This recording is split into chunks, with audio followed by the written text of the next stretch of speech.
like you said at the beginning, that everyone knew it was coming.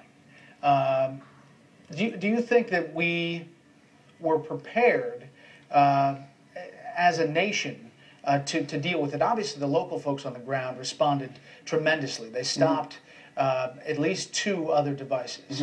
But as a nation, do you think we were ready to go as far as dealing with something like this? Well, Brett, I tell you, that's an extremely complicated question. Yeah, maybe it's not a question for today, but I guess I just want to get your thoughts. I will say that listen, improvised explosive devices have touched all of our lives since the war in Iraq and Afghanistan. We have watched our soldiers, sailors, airmen, and Marines come back ravaged by the injuries that are caused by these devices.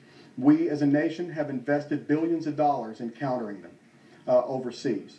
In the United States, we spend funding, we spend effort, and we lean toward an effective strategy to counter terrorist use of explosives within the United States, which often times goes beyond our borders in the inception of these attacks. So if you're asking if we as a nation are completely ready, first of all, I don't think you're ever ready for an incident like this. But today, of all days, is a day to remind everyone that it's not just the state and local first responders, it's not just the federal agents that are the counterterrorism, anti-terrorism folks out there. It's every citizen.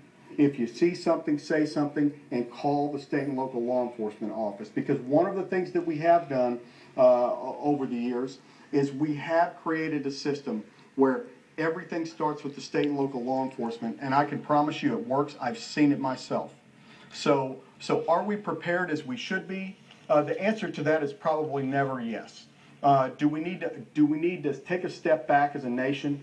Take a step back as the federal agencies that are responsible to the president and to the people for protecting it, to say, have we done enough? Are we doing the right things? And can we do more? Those are questions that need to be asked in the coming days. And we should all hope that today, though unfortunate, doesn't lead to tomorrow and the next day.